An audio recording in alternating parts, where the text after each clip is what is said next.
practice on Monday. It's obviously a short week. Traveled down to Houston on Wednesday for a Thursday night game. Televised on ESPN2 to take on Houston. Everybody is up and running. I'll turn it over to Coach Moore. All right. Obviously, kind of the same song, second verse. It's a tale of two halves. I think that you saw the first half exactly what we thought. We were executing really well, especially the first quarter and a half, a little over. I thought we were creating turnovers. We continued to get interceptions and continue to capitalize off the turnovers. Up 23-7, and thought we came out with great energy. I thought that there was great focus all week. I thought our preparation was well. And it showed as we started the game, and we're up 23-7, and just have a couple of bad things happen to us. Had a couple missed assignments that resulted in points for East Carolina, and still 23-21 at halftime, and coming in at half and making a few adjustments. We knew East Carolina was going to make a couple of adjustments, and we felt like we were in good shape. Thought we had a great plan. Start second half, and they take the opening drive down and score, and it was as if you just let the complete air out of the sidelines, the balloon, the whole bit. And that's what's disappointing right now, is us not being able to find a way to play 4 solid quarters of 3 phases of our football team, and that's I know we're playing a lot of young guys, but that's an area we've got to improve on, and so that's been very disappointing. Obviously we've played a very difficult schedule, and but we've been in there, but we're unable to finish the thing, and that's kind of been the theme right now for this year, as we've been unable to finish it. We've been up, we've played well at times, very well at times, and just not having enough gas in our tank to finish it out. Again, you're up 23-7, and you really, I guess, we just thought we arrived, and credit Coach McNeil and East Carolina. I mean, they made some adjustments on the sidelines, but it wasn't anything that we hadn't seen before. But again, we continue to play a lot of guys in different positions, and just moving around, trying to find the right combination. Playing a lot of young guys, but these guys are getting plenty of experience. But it is frustrating to know that you're having a hard time finishing it out. So. With that, I'll open up for questions. I know we've got a huge challenge ahead of us. I know you got an undefeated Houston team. I guess they're in the ranked. Someone told me they were ranked, and so or in the top 30 or whatever it is. But they're playing well. They're a very seasoned bunch. A lot of seniors and juniors that are playing. Very experienced bunch.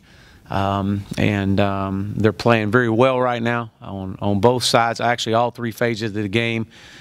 Coach Herman's done a great job with them, and we've got our work cut out for us this week. I can tell you that. It appears you have another strong threat quarterback, and about you had again pretty much 5 weeks in a row you had faced one. Yeah, and that's kind of been our Achilles heel when it comes down to it. A guy, obviously Ward is an outstanding athlete, took over last year and has done a lot of great things for them, and he kind of gets them going, both he and the tailback. And Faro is another dynamic back. So yeah, between with Ward being a junior and Faro being a senior, again, you got a lot of experience back there at the back that's played a lot of ball, and but the quarterback run game is a part of their plan, and it has been. It was when Tom was at Ohio State, and it's not going to change. They're not going to change who they are, we've got a huge challenge ahead of us. Any injuries you can update? You know what? I think we're going to actually probably get a couple guys back, so that'll be good to see. Give us some depth, and that's something we definitely need. Is Zach Wood one of those guys? We believe he'll be back. It'll be a game time decision. He did work out yesterday, so we'll see. At the beginning of the season, you said you wouldn't really know a lot about this team until 4 to 5 weeks in. What do you feel like you've learned about this team? Well, I think this team is getting better. I do think that. I think they're playing with great energy, and at times, I think the biggest thing we're having right now is finding a way to finish and find a way to sustain the energy level, sustain the intensity level that we're asking of these guys. You know, we're not very deep. We don't have a lot of depth, and we're playing a lot of young guys. When you play young guys, you have mistakes, and just so happens when we make mistakes, we had 3 critical errors the other night that resulted in 21 points. When we make a critical error, it goes for 7. Okay, you know, it's an area that we're not very fast. So when you break to the secondary, you know, we don't have too many people that can run you down, and so that's you know, this is a football team that when we do make stops, we've got to convert.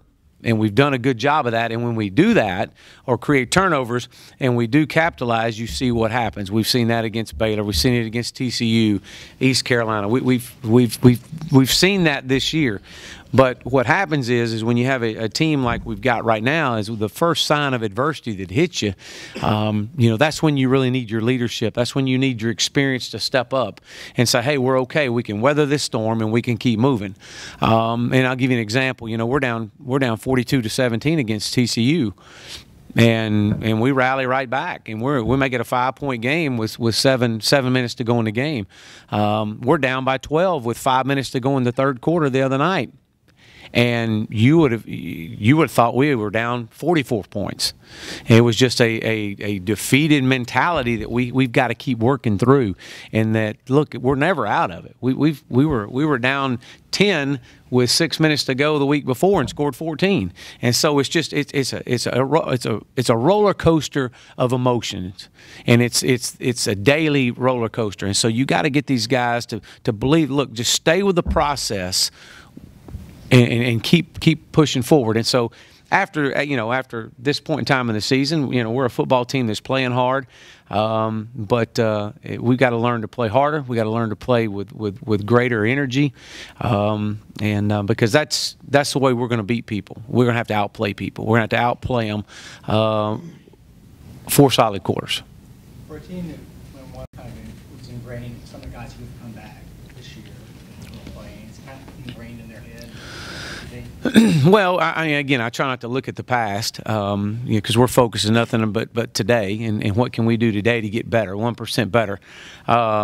You know, we're not going to allow any of the negative thoughts of what's happened in the past and to be an excuse. That's the worst thing we want to do is make excuses. And so, and you know, those that choose to follow that route, they won't be with us very long. And so, no, we're not going to look at the past. We're going to look at what we've got right now and move forward. And you know, and I've said it. We're moving guys around. We're pulling red shirts off guys, and whatever it takes, we're going to gain valuable experience.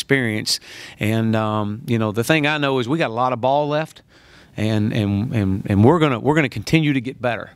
It's a daily process, and that's the only thing we can control is ourselves and how we approach every day. And so again, I was very, very pleased with the way our guys responded to the challenges we had all week long. Our staff, the way I challenged our staff to make sure we bring the energy last week and especially early in the game, and they did. They responded. But we're just having a hard time sustaining. Some of the guys you put in and moved around, some good surprises for you? Well, yeah. I mean, we've saw some, again, guys, you know, flying around making some plays. You know, again, just gaining some experience. I mean, it's we'll continue to get these guys valuable experience and keep pushing forward. And you know, the thing that we ask our guys is to keep playing. Just keep playing hard, keep fighting, and the process is going to bring results. Short week this week and a road game on top of that. What's the biggest challenge for a game? Yeah, well, I think these guys are ready for a road game. I do. I think they're ready. It seems like we've been at home every game this year, and you know, even when we played TCU, it was we stayed in the same hotel that we stay in, and so I think these guys are ready for something, you know, to kind of get out on the road a little bit and kind of get us against the world mentality. And so it is a quick week, quick turn. We were on the field again last night, as we do every Sunday, and we'll be back out there again today, and you know, kind of a short practice tomorrow and then travel on Wednesday. But we'll be ready. I mean, we're going to show up. I'm going to tell you that. I mean, you know, I know they're all undefeated and everything, but we're going to still show up. And we're going to still fight, and we're going to still play hard, and you know, that's why we play the game. Our guys are going to give all they got. I can promise you that. And you know, we're going down there with intent to get better every day. Jeremiah Gaines, I think, caught as many balls Saturday as he had the first. Or is that just a product of something that was available?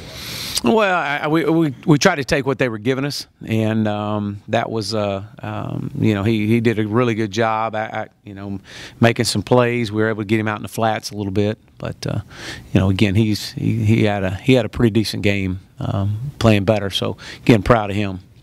One of the young guys getting experience is Chad Persley, the critical left tackle position.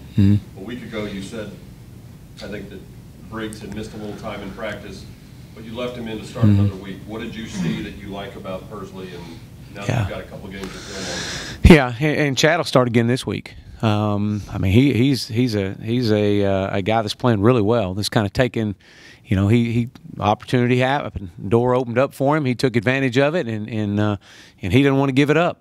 And so he's battling for it, and it's a daily battle, and there's great competition, and that's what you ask. You know, you really want that. That's when you know you're getting better, when you got competition at every position. And you know, Chad's done a good job, and he was actually our lineman of the week this week. He did a really good job, so I'm real proud of Chad. Coach, you pulled the red shirt off Matt McNew last week. As you hinted at before, are there any other guys you consider? You know, there are.